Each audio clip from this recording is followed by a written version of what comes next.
So it's important to remind yourself how to factor. The first thing you look for in factoring is a common factor. So what is in common between the 3x and the 21?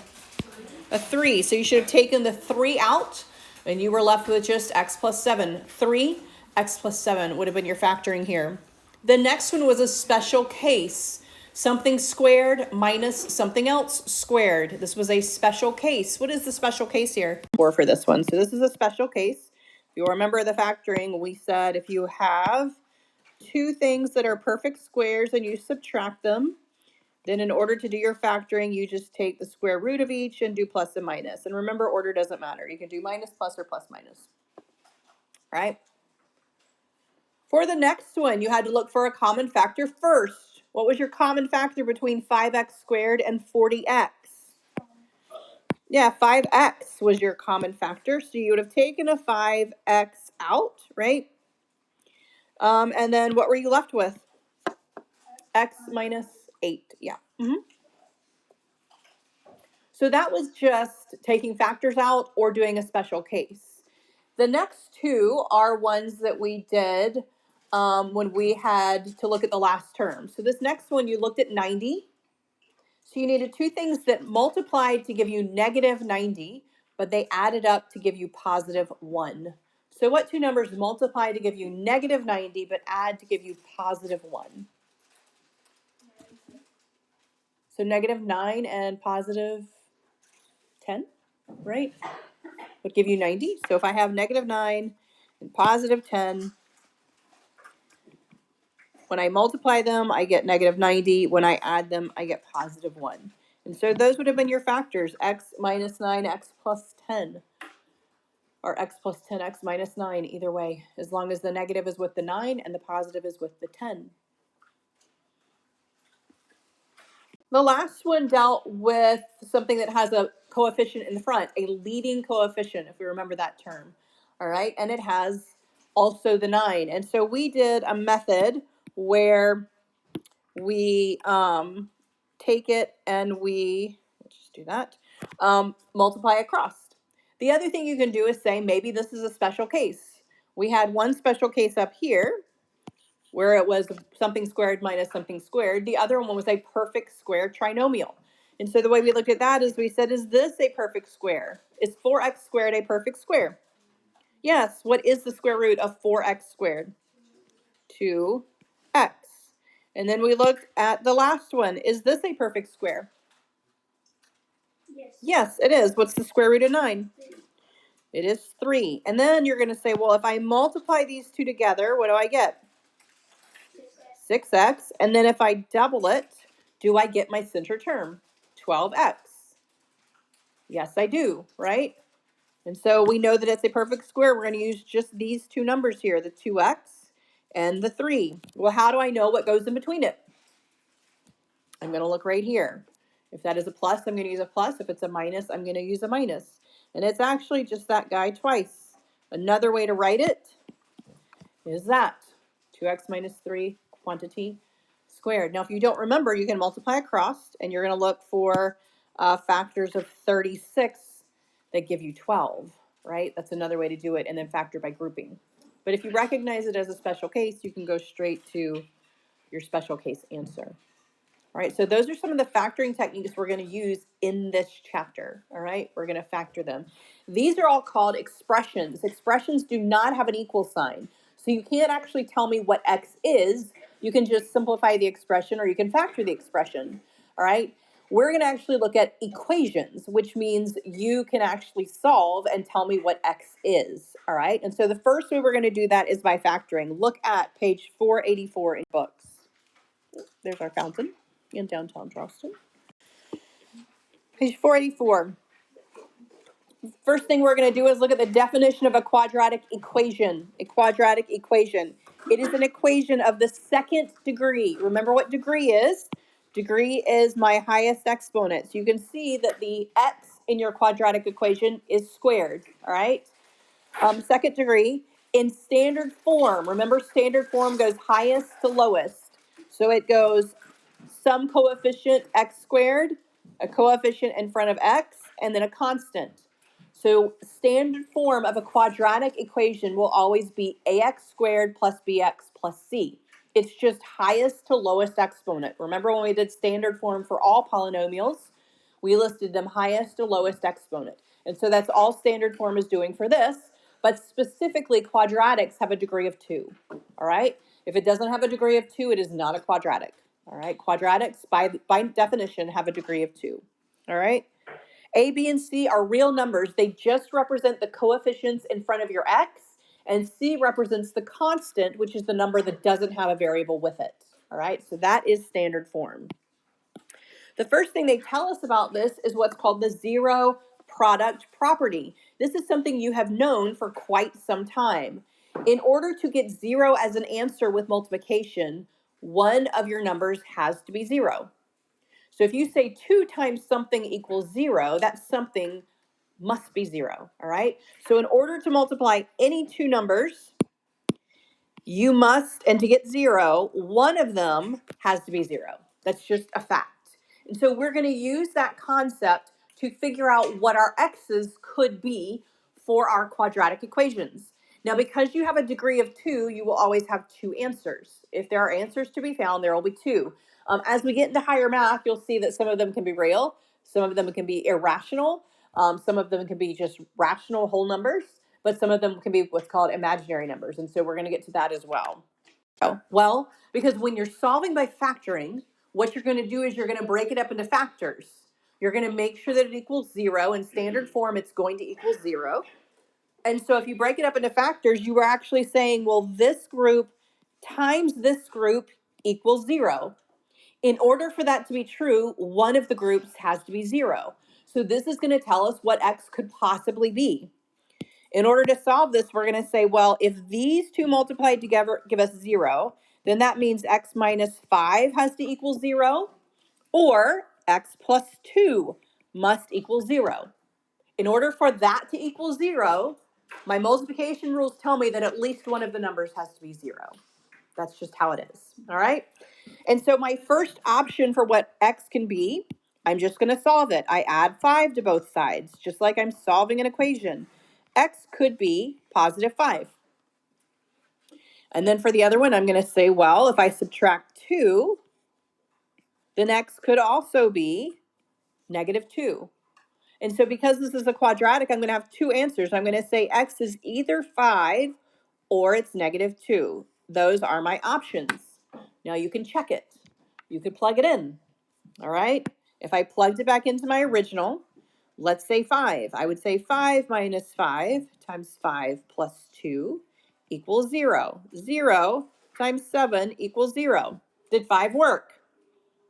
Does 0 times 7 equal 0? Yes, 5 worked. If I check my other one, negative 2 minus 5 times negative 2 plus 2 equals 0. Negative 7 times 0 equals 0. Is that true? Yes, it is. So both of my answers worked. X could be 5 or x could be negative 2. They are both answers to this equation.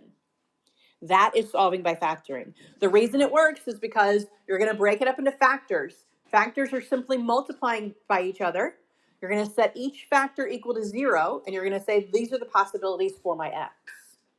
These are the possibilities for my x. All right?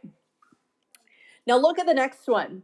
So the first one they gave you already factored. That's really simple. Set the factors equal to 0. This second one, they did not give it to us factored. All right? So at this point, we can't just look at it and figure out what x is. We are going to factor it just like the first example. So we're going to look at 12.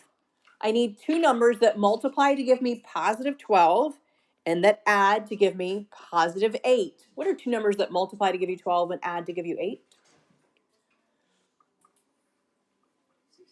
Yeah, 6 and 2. And if you don't know, you can list them. 1 and 12, 2 and 6, 3 and 4, right? List your factors of 12. The only ones that add up to give me 8 are the 2 and the 6. So I'm going to say, well, it's x plus 2, x plus 6. And now I can figure out what x could be. I'm going to set the first group equal to 0.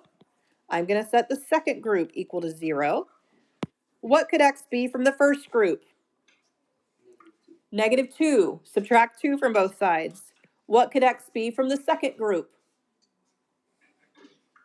-6. Subtract 6 from both sides. All right? And so my possible answers here are -2 and -6. And you can plug it back into your original equation. -2 squared plus 8 times -2 plus 12 should equal 0. -2 squared is 4 plus a -16 plus 12 equals 0. That is true. So you can always plug it back into your original and check to see if it works. Make sure when you plug it back in that you put parentheses around your negatives, right? -2, if you square it, is +4. All right, -2 quantity squared is +4. So just make sure that you do your order of operations correctly when you plug it back in. But if it works, it is the correct answer. All right, now let's look at this one. Is this a quadratic? What is my degree? 2. My degree is 2. So this is a quadratic, right? It actually is in standard form, ax squared plus bx plus c. It's just that my c is 0, right? When you don't see the constant, it is 0. If I didn't see something in front of an x, it would also be 0 for my b, all right? So my first step here is to factor. Now it's going to be factoring a little bit differently than example 2. Example 2 had 3 terms. We looked at the last one, factors of that give us the middle. This guy doesn't have 3 terms. What is my first rule of factoring? What do? I look for what? The common factor. So what is in common between 8x squared and 16x? 8x. So I'm going to take an 8x out. 8 divided by 8 is 1. I took 1 out of my 2 x's, so I'm left with an x. Minus, what is 16x divided by 8x? Just 2. All right? And then I'm going to set these two factors equal to 0. 8x equals 0. X minus 2 equals 0. How do I solve 8x equals 0? What do? Divide by? What is 0 divided by 8? Right, so my first option is 0. X could equal 0. Over here, I'm going to add 2. My 2's cancel. What can x equal from the second group? 2. So my two options here are 0 and 2. 0 and 2.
So the middle of page 45, they give you the rules to factoring.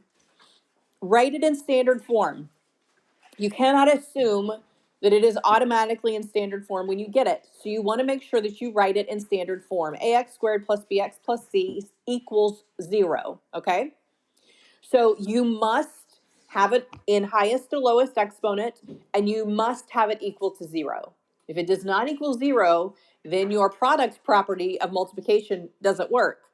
We're assuming that the 2 multiplied together equals 0. So your equation has to equal 0 to make that assumption, all right? It's an if-then. If the equation equals 0, then one of your factors has to equal 0, all right? So if the first part doesn't hold true, you can't start the process. So if it doesn't equal 0, you're just going to move everything over until it equals 0, okay? Then you are going to factor your polynomial equation. You're going to factor it. Set each factor equal to 0, and then solve the smaller equations.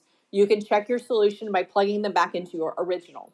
All right, so we're going to look at some examples where they are not automatically handed to you the way you need them to be. And then we are going to move them into standard form equal to 0, and then we're going to solve. So look at example 4 here. This one is in standard form, but we have a little bit different factoring here, all right? What do you notice about this factoring that we haven't had to do before? What's your first step of factoring? Take out what? What is your common factor here? 2. So you're going to take out a 2, and you're going to be left with x squared plus 4x minus 21. And then we're going to treat that inside like we have been doing. Factors that multiply to give you negative 21, but add to give you positive 4.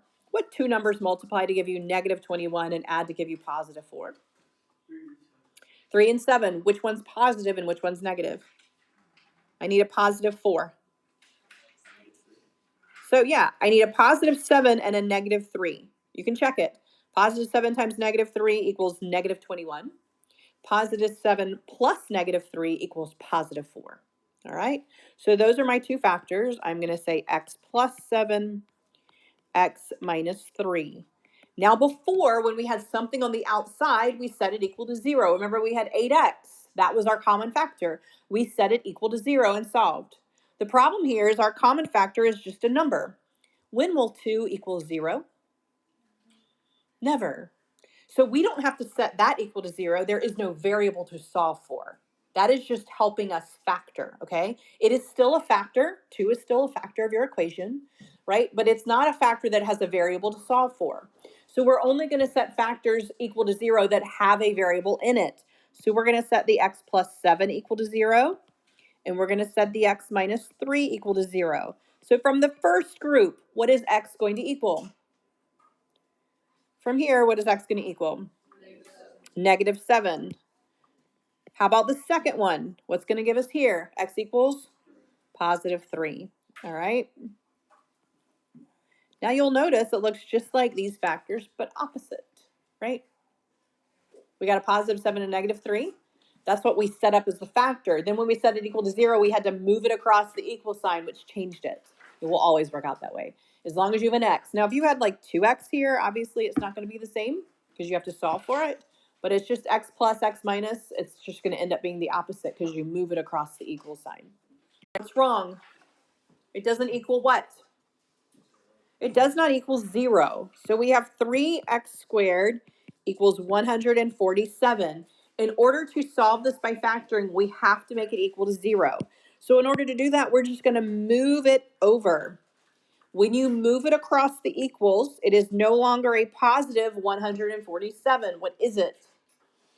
A negative. We had to subtract to get it over, right? So anytime you move something by addition or subtraction across the equal, it is going to change signs.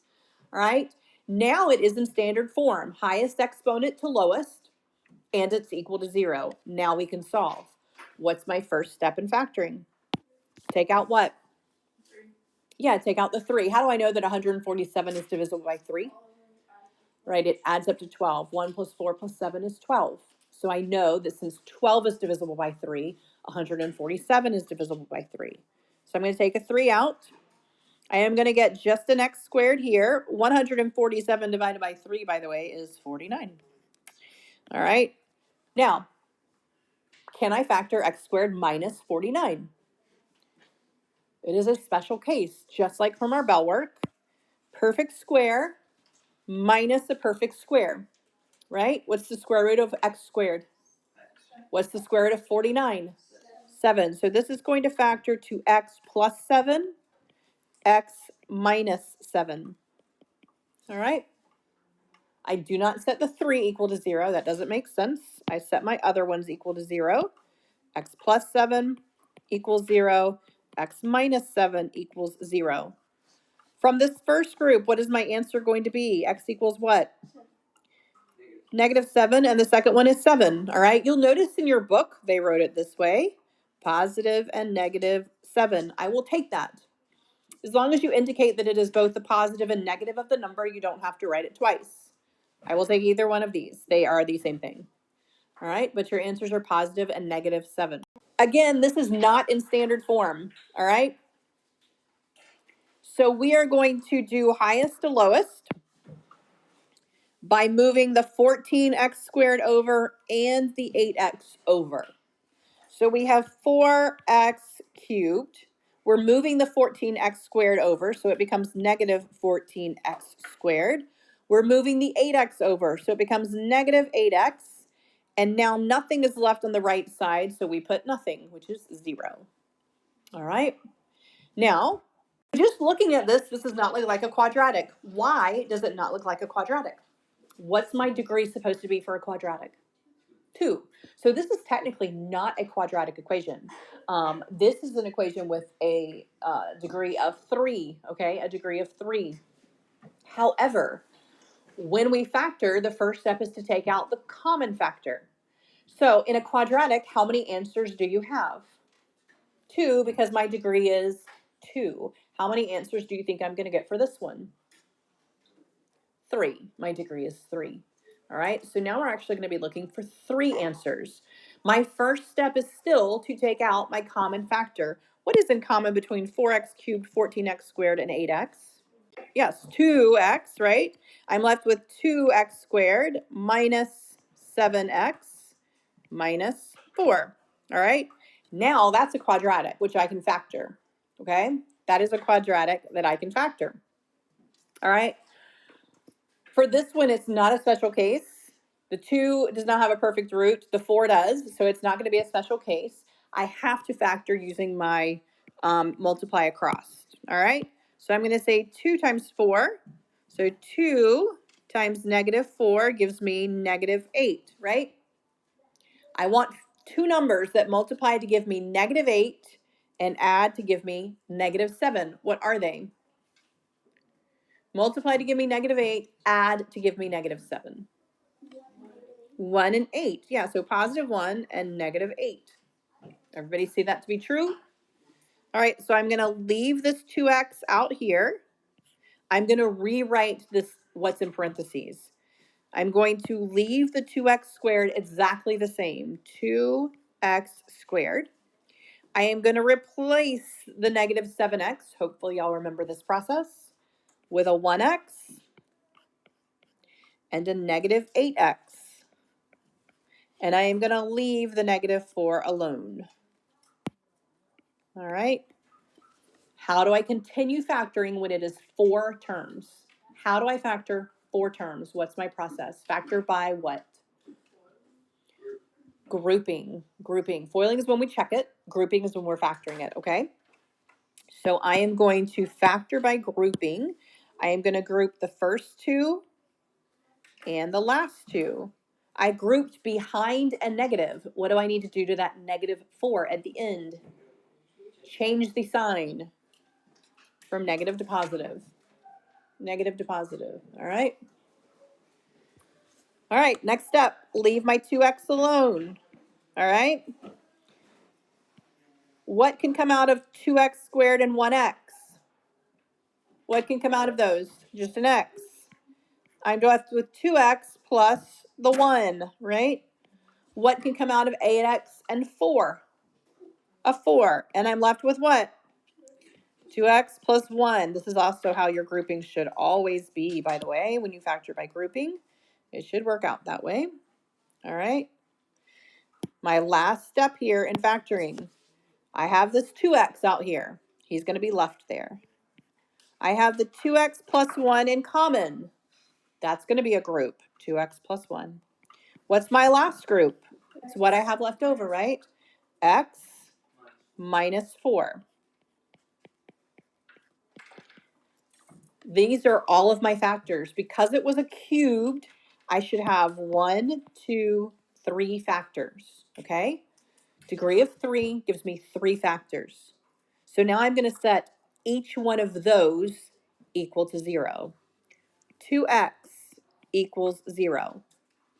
What does x equal if 2x equals 0? Yeah, divide by 2. 0 divided by 2 is 0.